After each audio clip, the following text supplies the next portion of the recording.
बहुत समय पहले की बात है।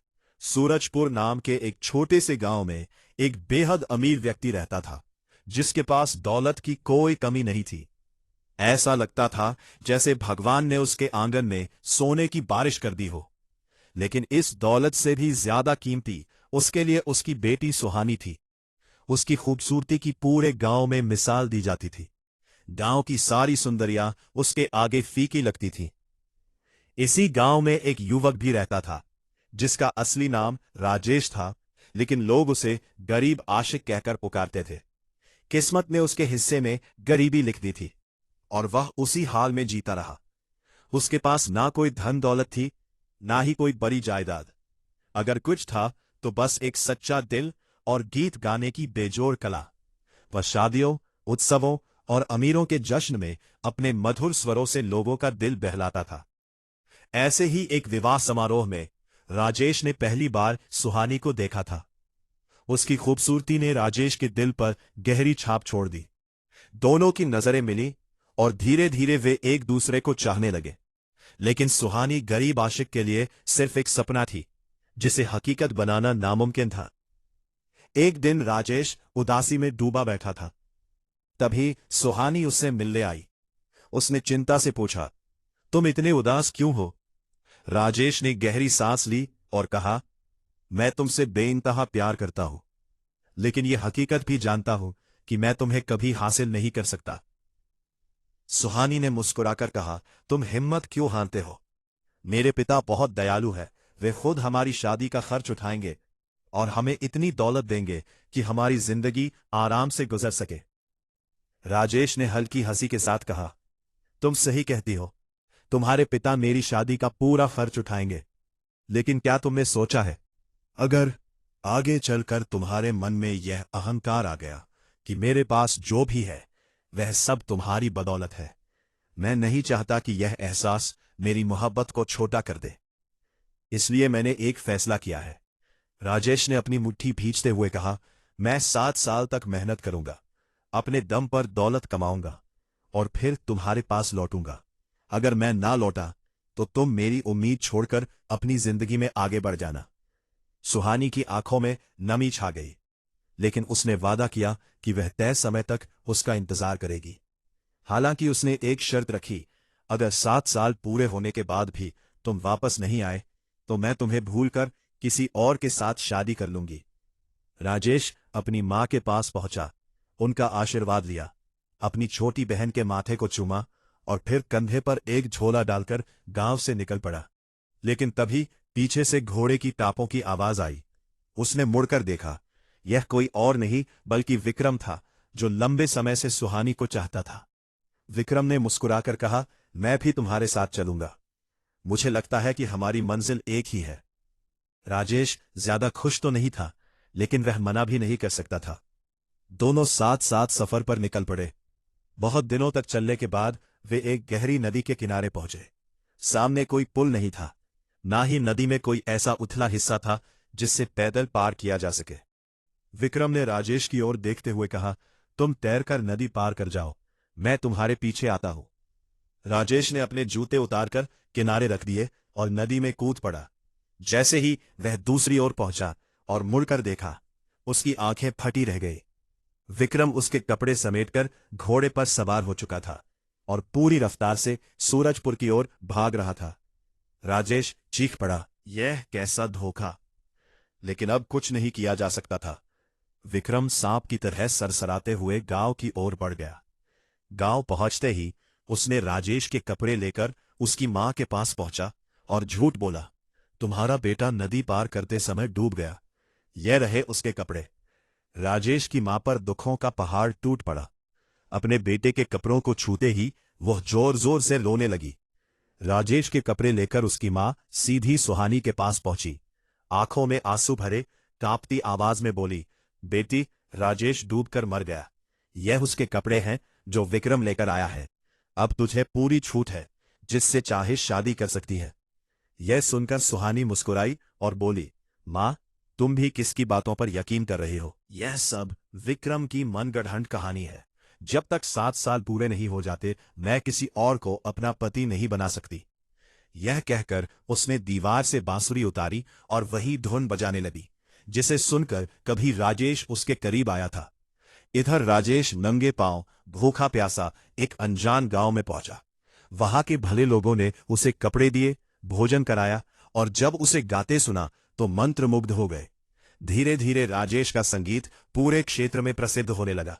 वो एक गांव से दूसरे गांव, एक नगर से दूसरे नगर अपनी मधुर आवाज से लोगों का दिल जीतता रहा। घूमते घूमते वो राजनगर जा पहुंचा और वहां की एक सराय में ठहर गया। उसने सराय में बैठकर एक सारंगी ली और गाना शुरू किया। संयोग की बात थी कि उन्हीं दिनों राजनगर का राजा, जो संगीत का बड़ा प्रेमी था, किसी अद्वितीय गायक की तलाश में था। कई गायक दरबार में आए, लेकिन कोई भी उसके दिल को नहीं छू पाया। राजा के नौकर नगर भर में भटककर थक चुके थे। एक दिन जब वे सराय के पास से गुजर रहे थे, अचानक उनके कानों में एक जादू भरी आवाज पड़ी। वे तुरंत भीतर गए और राजेश से बोले, हमारे साथ चलो, राजा के दरबार में गाना गाना होगा। मना किया तो जान से हाथ धो बैठोगे। राजेश हंसकर बोला, मैं आजाद आदमी हूं, सूरजपुर मेरा घर है। मैं जहां चाहता हूं वहां जाता हूं, जब दिल करता है तब गाता हूं। तुम्हारा राजा मेरा मालिक नहीं। लेकिन राजा के नौकरों ने उसकी एक न सुनी और जबरन उसे दरबार में ले गए। राजा ने उसे देखते ही कहा, गाना गाओ। राजेश ने गाना शुरू किया। उसके गीतों में सुहानी के रूप और मोहब्बत की कहानी बसी थी। वो गाता रहा और राजा सुनता रहा। जैसे जैसे गीत आगे बढ़ा, राजा मंत्रमुग्ध हो गया। उसकी आंखों में चमक थी, दिल में हलचल थी। राजा इतना प्रभावित हुआ कि उसने राजेश को अपने दरबार में रख लिया। चांदी की वर्षा होने लगी, कीमती वस्त्र मिले, ऐशो आराम की कोई कमी नहीं रही। धीरे धीरे उसकी जिंदगी रंगीन हो गई। वक्त बीतता गया, लेकिन वह सुहानी से किया अपना वादा भूल गया, या शायद भूलने लगा। 7 सालों में से आखिरी साल खत्म होने वाला था, लेकिन राजेश को अब भी सूरजपुर लौटने की सुध नहीं थी। इधर सूरजपुर में सुहानी अब भी उसका इंतजार कर रही थी। जब 7 साल पूरे होने को आए तो उसने एक सौदागर को बुलाया और उसे अपनी सारंगी सौंपते हुए कहा, इस सारंगी को अपने साथ ले जाओ। जहां भी जाओ इसे सम्मान से सजा कर रखना और यह ऐलान करना कि जो इसे अपना बता सके उसे यह सारंगी और एक बड़ा इनाम मिलेगा। सौदागर ने उसकी बात मान ली और अपने कारवां के साथ सूरजपुर से रवाना हो गया। वह जिस भी नगर में पहुंचता वहां सारंगी को सबसे प्रमुख स्थान पर रखता और ऐलान करता, लेकिन कोई भी इसे अपना मानने नहीं आया। आखिरकार जब उसका सफर लगभग खत्म होने को आया तो वह राजनगर पहुंचा और वहां भी वही ऐलान कर दिया। जब यह खबर फैली तो राजेश ने भी इसके बारे में सुना। उसकी धड़कनें तेज हो गईं। वह भागता हुआ उस सराय में पहुंचा जहां सौदागर ठहरा था। वह सजी हुई सारंगी को देखते ही उसकी आंखें नम हो गईं। कांपते हाथों से उसने सारंगी को छुआ और भर्राए गले से बोला, यह मेरी है। सौदागर मुस्कुराया और बोला, बिल्कुल सही, क्योंकि इसे पहचानने वाला ही इसका असली मालिक हो सकता है। लेकिन अब समय बहुत कम है, जल्दी से सूरजपुर पहुंचो। सुहानी ने कहा था कि अगर नियत समय पर तुम नहीं लौटे तो वह किसी और से शादी कर लेगी। यह सुनते ही राजेश का सिर चकरा गया। उसके पांव लड़खड़ा गए। वह अपनी बेहोशी को रोकने की कोशिश कर रहा था, लेकिन उसके दिल में एक ही सवाल गूंज रहा था, क्या अब भी समय बचा है या सब खत्म हो चुका है। सूरजपुर में शादी की घड़ी नजदीक आती जा रही थी और उधर राजेश के भाग्य का फैसला होने में अब केवल 7 दिन ही बचे थे। लेकिन सूरजपुर पहुंचने में कम से कम 30 दिन लगने वाले थे। उसने हार नहीं मानी। तुरंत एक घोड़े पर सवार हुआ और एक थैली में सोने के सिक्के लेकर निकल पड़ा। घोड़े की जान की परवाह किए बिना उसने उसे पूरी ताकत से दौड़ाया दिया। लेकिन जो होना था वही हुआ। रास्ते में एक घने जंगल से गुजरते हुए घोड़े ने ठोकर खाई और राजेश बदहवास होकर जमीन पर गिर पड़ा। सिर पर गहरी चोट आई और वह बेहोश हो गया।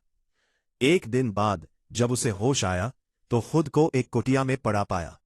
चारों ओर अंधेरा था और हल्की हल्की अगरबत्ती की खुशबू हवा में घुली हुई थी।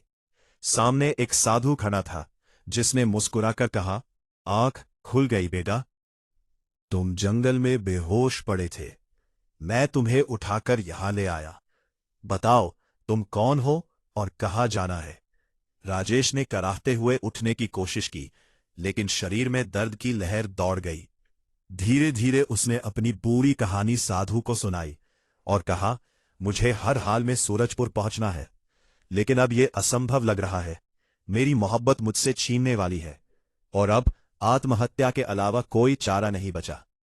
साधु ने सिर हिलाया और गंभीर स्वर में कहा, ऐसी बातें तो कायर करते हैं। बेटा, तुमने सच्चा प्रेम किया है, तुम कायर नहीं हो। चिंता मत करो, तुम्हारी राह अभी खत्म नहीं हुई है। फिर साधु ने पास खड़े सफेद घोड़े की ओर इशारा करते हुए कहा, ये मेरा सिद्ध किया हुआ घोड़ा है, जो 7 दिनों में तुम्हें सूरजपुर पहुंचा देगा। साथ ही ये एक चमत्कारी मिट्टी लो, अगर इसे किसी अंधे की आंखों पर लगाओगे तो वो फिर से देखने लगेगा। राजेश ने साधु के चरणों में सिर झुका दिया और सफेद घोड़े पर सवार होकर तूफान की तरह आगे बढ़ गया। घोड़ा इतनी तेजी से दौड़ रहा था मानो हवा से बातें कर रहा हो। ठीक 7वें दिन आधी रात के समय राजेश सूरजपुर पहुंच गया। गांव में हर ओर उत्सव का माहौल था। घरों में रोशनी झिलमिला रही थी, ढोल नगाड़े बज रहे थे और शादी के गीत हवा में तैर रहे थे। लेकिन इन गीतों की गूंज राजेश के दिल में खंजर की तरह चुभ रही थी। वो कांपते हाथों से अपने घर के दरवाजे पर पहुंचा और धीरे से दस्तक दी। रुंधे हुए गले से पुकारा, मां, दरवाजा खोल, भूख के मारे मेरा बुरा हाल है, अपने मुसाफिर बेटे पर रहम कर। अंदर से एक कमजोर आवाज आई, राहगीरों के लिए अमीरों के दरवाजे खुले हैं, नगर में शादी ब्याह हो रहे हैं, तू वहीं चला जा, तेरा वहां स्वागत होगा। राजेश के दिल को एक और झटका लगा। उसने फिर से कहा, मां, मैं किसी को नहीं जानता, इसीलिए तुझसे ही विनती करता हूं, अपने मुसाफिर बेटे को अंदर आने दे। इस बार उसकी बहन की आवाज आई, मां, मैं उठती हूं, देखती हूं कौन दरवाजे पर खड़ा है। लेकिन बूढ़ी मां झिड़क कर बोली, नाकारा लड़की, अजनबी आदमी के सामने जाएगी, उसे अपने घर में आने देगी? देखती नहीं, मैं अंधी हो चुकी हूं, 7 साल से आंसू बहा रही हूं और अब कुछ भी नहीं देख सकती। राजेश अंदर ही अंदर कांप उठा। उसकी मां अब देख नहीं सकती थी। फिर भी उसकी बहन ने दरवाजा खोल दिया।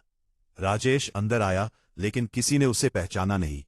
उसकी मां की आंखें अब दुनिया को देख पाने में असमर्थ थी और उसकी बहन के लिए वह कोई अजनबी था। घर के कोने में उसकी पुरानी सारंगी टंगी थी, लेकिन अब उस पर धूल की मोटी परत जम चुकी थी।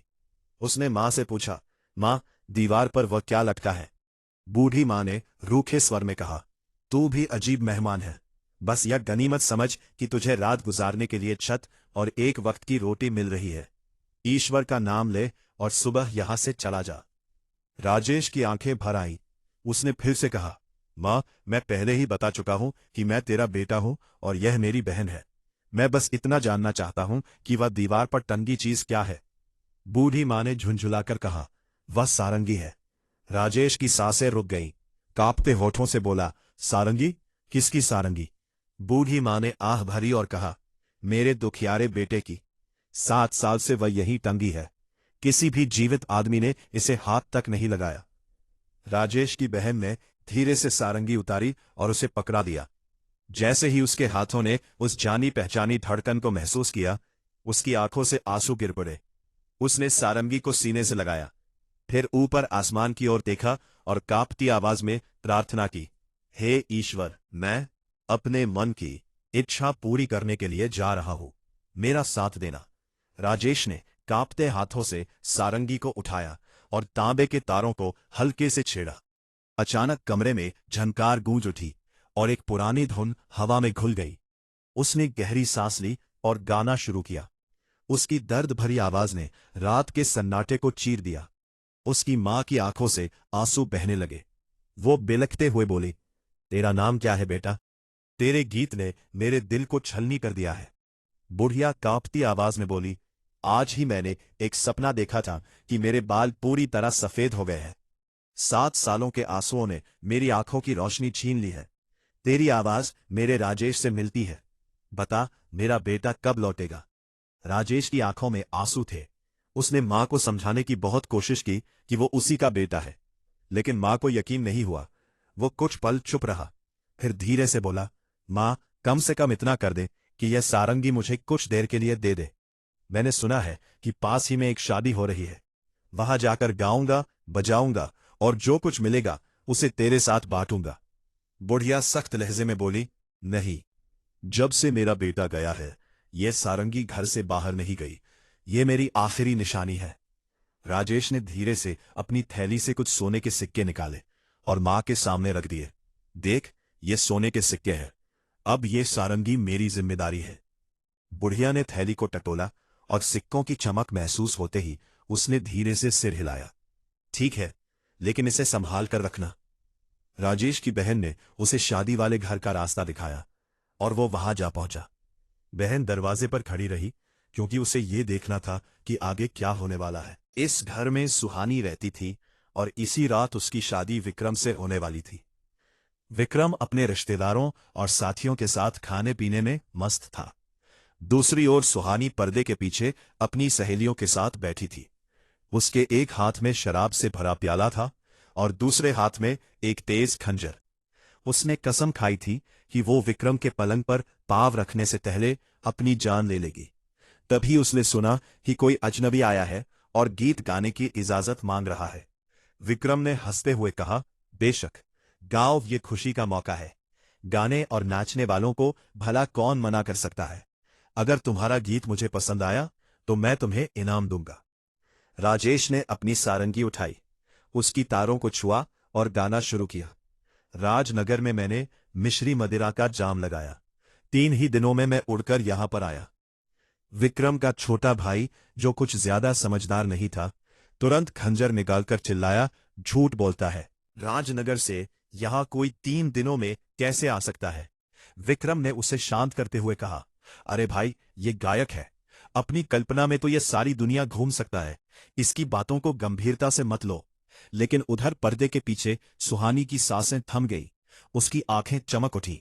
उसने अपनी सहेली से कहा, तुम तुझे नहीं पहचान सकती, लेकिन मैं इसकी आवाज पहचान गई हूं।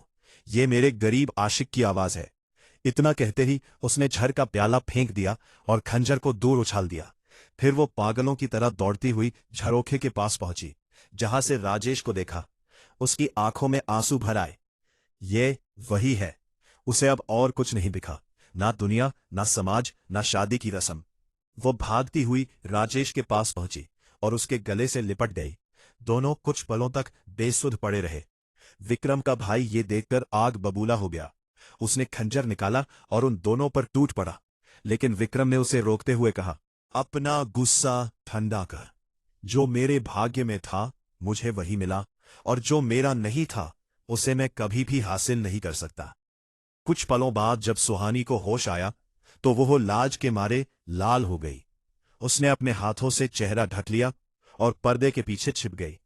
विक्रम ने राजेश की ओर देखा और गंभीर स्वर में पूछा, मुझे ये समझ नहीं आ रहा कि तुम इतने कम समय में राजनगर से सूरजपुर कैसे पहुंचे। राजेश ने हल्की मुस्कान के साथ कहा, यह एक लंबी कहानी है, लेकिन अब मैं तुम्हें सब सच बताता हूं। इसके बाद उसने अपने सफर के हर मोड़ की दास्तान सुनाई। कैसे वो जंगल में गिरकर बेहोश हुआ, कैसे एक साधु ने उसकी जान बचाई, और कैसे उसने सिद्ध घोड़े और चमत्कारी मिट्टी प्राप्त की। इधर राजेश की बहन, जो दरवाजे पर खड़ी यह सब देख सुन रही थी, दौड़कर अपनी मां के पास गई। वो चिल्लाई, मां, वो सचमुच मेरा भाई और तेरा बेटा राजेश है। बूढ़ी मां कांपते हुए खड़ी हुई। बहन ने उसका हाथ पकड़ा और उसे वहां ले आई जहां दावत चल रही थी। राजेश ने धीरे से अपना झोला खोला और उसमें से वह मिट्टी निकाली जिसे साधु ने उसे दिया था। उसने मिट्टी को पानी में घोला और अपनी मां की आंखों पर लेप कर दिया। फिर वह बोला, अब तुम सबके सामने साबित हो जाएगा कि मैं झूठ नहीं बोल रहा। जैसे ही मिट्टी का असर हुआ, मां की आंखों में हलचल हुई। उसने धीरे धीरे पलकों को खोला और कुछ धुंधला धुंधला सा नजर आने लगा। कुछ ही पलों में उसकी आंखों की रोशनी पूरी तरह लौट आई। वह कांपती आवाज में बोली, मैं देख सकती हूं, मैं सच में देख सकती हूं। पूरा दरबार इस चमत्कार को देखकर हक्का बक्का रह गया। अब किसी के मन में कोई संदेह नहीं रहा कि राजेश ही उनका खोया हुआ बेटा है।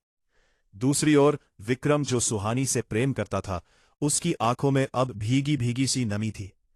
उसने धीमे कदमों से आगे बढ़कर सुहानी का हाथ राजेश के हाथों में रख दिया और हल्की मुस्कान के साथ बोला, तुम दोनों एक दूसरे के लिए बने थे, मुझे कोई शिकायत नहीं है। राजेश की आंखों में खुशी के आंसू छलक पड़े। उसने विक्रम की ओर देखा और कहा, सुन विक्रम, मैं तेरा भी एहसानमंद हूं। मेरी बहन भी उतनी ही खूबसूरत और गुणवान है जितनी सुहानी। अब मैं अमीर भी हूं तो वह भी चांदी और सोने से उतनी ही सजी होगी। अगर तुझे स्वीकार हो तो मैं चाहता हूं कि तू मेरी बहन से विवाह कर ले। विक्रम ने कुछ क्षण सोचा, फिर सिर झुकाया और कहा, अगर यह तेरी इच्छा है तो मुझे भी इसमें कोई आपत्ति नहीं। इसके बाद राजेश और सुहानी का विवाह धूमधाम से हुआ। साथ ही विक्रम और राजेश की बहन का भी विवाह हुआ। अब कोई गरीब नहीं था, कोई दुखी नहीं था। वे सभी खुशी और प्रेम के साथ अपनी नई जिंदगी की शुरुआत कर चुके थे। मेरे प्यारे दोस्तों, अगर आपको यह कहानी पसंद आई है तो कृपया हमारे चैनल दर्पण को सब्सक्राइब कर लें और इस कहानी को लाइक और शेयर करें। आप अपनी राय कमेंट बॉक्स में दे सकते हैं, जो हमारी प्रस्तुति को बेहतर करने में सहायक होगा।